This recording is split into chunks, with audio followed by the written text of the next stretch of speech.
Out, man. Are we rolling? And action. Tim gave me something he's carried around for 25 years. He ended up having to get it out of his house. We're not going to say why.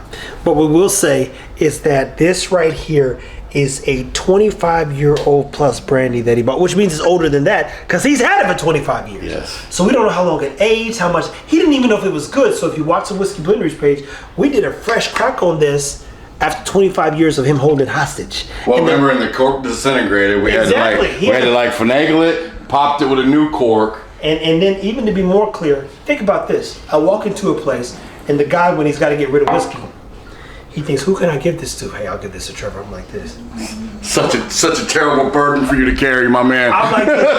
I can't believe that I get this. And it looks gorgeous. He goes, I don't even know if it's good. So if you know any information about this particular brandy, let us know. What we're about to do is do a pour from everybody here. Jimmy's had it, Jamarcus has had it, our guy Eric hasn't had it. But this is some good brandy right here, so stay tuned, people. Yes, sir. Woo! Look at the presentation on there. Man, dude. Now, I night the Chris and his ass. Still smell good? All right, I'll have a little bit. I put my shit up, I was like, hold on, I'll have a little bit. Just a little bit. Perfect. Maestro getting them Z's in, my boy. Hey, boy, he went out there, was in there. He was working today. A little bit. Oh! That would have been the worst. Crack. I'd have been underneath it. Guys, this is some good brandy. Now, brandy's a whole nother beast. Yeah, brandy's made from fruit. We I go. think it's grapes. Yeah, grapes. We're It's gonna like open this once a year. Look at that. Even after the 3 people, that's still that much left. We gonna open this once a year and crack it with those people who've been around. And again, thank you to Tim from the Whiskey Blendery for smell the sharing nose on this, dude. for sharing it with us. Now, I don't know anything about brandy. I don't think any of us do realistically. I think it's made out of grapes. I'm gonna tell you one thing. Brandy is really good. It's like a step down from cognac, but a lot of cognac is brandy, but not all brandy's cognac. Also, it's like all whiskey's whiskey, but not all Whiskey's whiskey, scotch not all or bourbon's bourbon. whiskey. Right. There you have Not it. all whiskey's bourbon, not all whiskey's scotch, but the same with brandy. So some brandy. So this could very well be cognac brandy, but it drinks like a very expensive cognac. Well, just like champagne, cognac comes from cognac, France. So yeah, so it's all Correct, but also like Remy Martin is cognac brandy. Yep. So And most of the brandies are low proof. yeah, 80. I don't know what Maybe a this little one. higher. We didn't even get the hydrometer for We this. should have got it. We should have used that. We'll have to get It's one for gotta be low. ourselves. What are your thoughts on it, though, guys? If you like brandy, you're gonna like this. Oh, it's delicious. It's a dessert pour. Oh, yeah. It would pair so good with a stick like this Oh, yeah. after dinner. Yep. Instead of having a creme brulee, pour me a fat one of this with a stick. I mean, that's dessert to me. Now, is that what you expected out of that? No. We honestly thought it was gonna be cheap. We were expecting it to be like, not so great. Even Tim was like, I don't know. I think maybe it's just more the look is cool, but we were pleasantly surprised. Yeah. Yeah. And so was Richard. Richard was like, damn. Yeah, exactly, Ben. So I mean, and you get those creme brulee notes. Oh, for sure. Like heavy. That's why I said it, kind of, because it's Yeah. reminiscent to me of it. I get like raisin. Yep. Super easy. Was it like a monkey bread? Is that what I'm thinking? Yeah, that's a good call on that. Yeah. Yeah, very sweet. I couldn't drink a lot of it. No, this is a one pour. This is a nightcapper after dinner. It's not meant to, drink all day.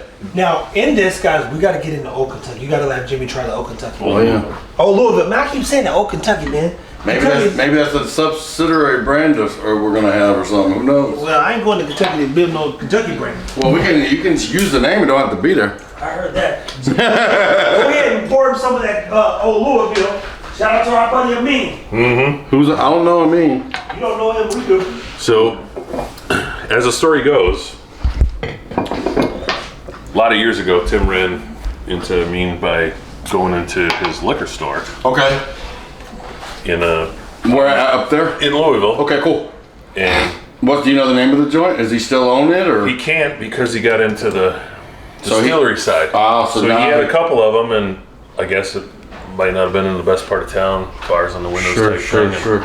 It's a lot of places like that. Invited Tim in, and next thing you know, they were back behind in the back room sharing bottles and whatever. Very cool. So Tim's known him for a long time. I don't know how many years ago he started Old Louisville, but similar to Tim, he gets his barrels from MGP. And Cool. just Sources them.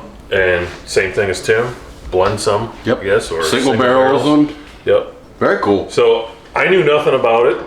I didn't know Tim had any ties to it, but when I went up to Louisville right before Memorial Day, my wife and I flew up there, met my buddy and his wife. They picked us up from the airport. Yep. Couldn't check into our hotel. I said, let's go to Old Louisville. It's right next to the airport. Yep. What I didn't know is it's by appointment only, whatever. I didn't do any research. I didn't know anything. You just popped up. Very unassuming place. Off the highway, Yeah. and then old Off the rundown beaten path. industrial. Didn't look like a distill. Didn't look like anything. Yeah. Had a doorbell on the outside of the door. They said, "Are we at the right He's telling you place?" he's at the ghetto. So we at the right place? I said, "I don't know." So I got out of the truck, went up, and the door was open. Turns out it was only open because he was expecting a 2:00 tour, Oh shit. and this was like 5 minutes to 2. Otherwise, the door's normally locked because they're running in the back doing tours. Sure.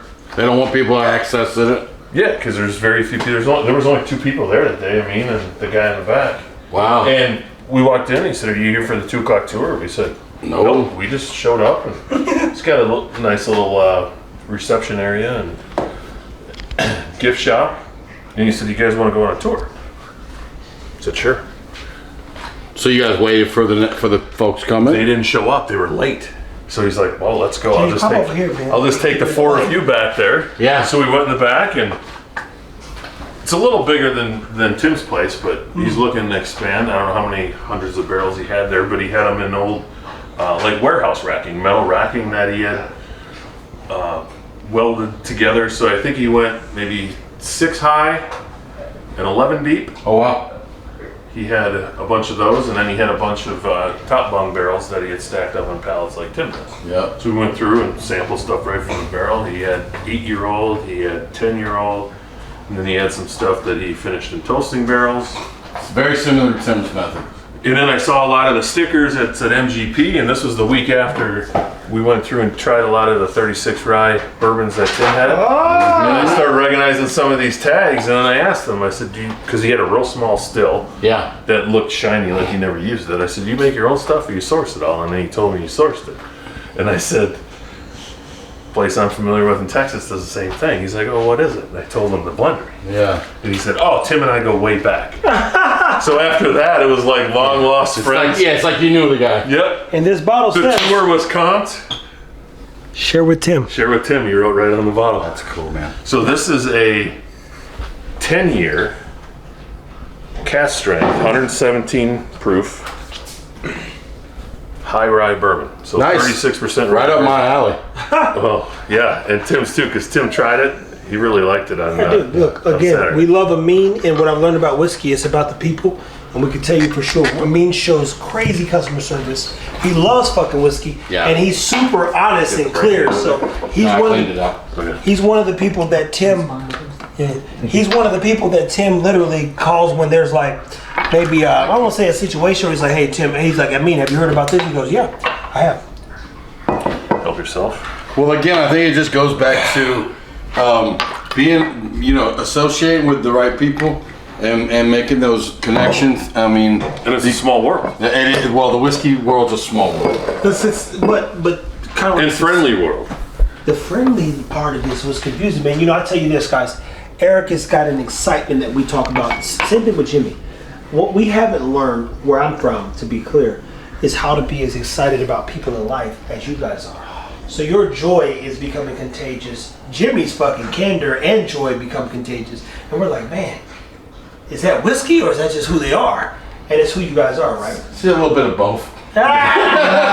I get more candor with the whiskey I drink. You get what you get. Hey, you get what you get, man. But I can tell you this, No, that's as good. we've gone down this whiskey journey, man, it's been a pleasure meeting amazing people and just sharing great stuff. And again, I don't know the context of it because kind of like a collector, I don't know, like, hey, I got this 9.5 graded LeBron rookie year something. Like, what does that mean? I don't know what that means. That don't mean nothing to me.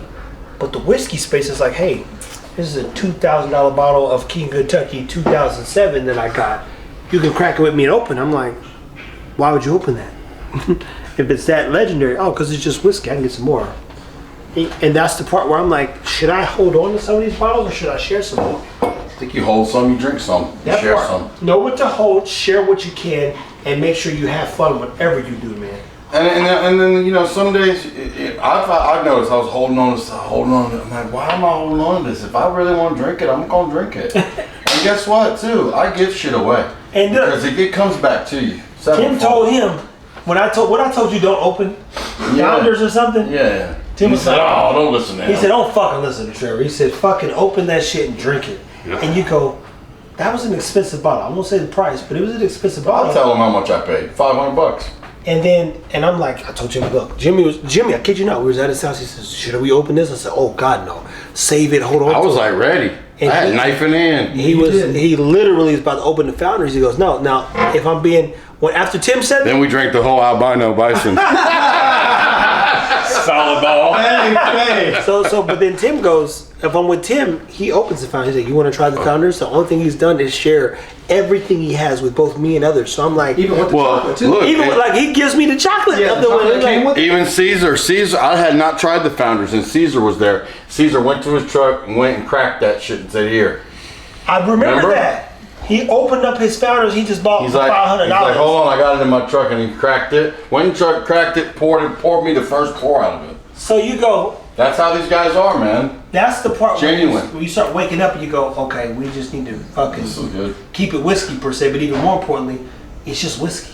It is. At the end of the day, it's just whiskey, and they're gonna make more. And Tim's always gonna have he's always gonna be honed in on it. So I used to have that FOMO, fear of missing out. Now it's like I gotta be smart. So if I miss out on a bottle, So be it. yep. So be it. But I can tell you this. But I probably won't.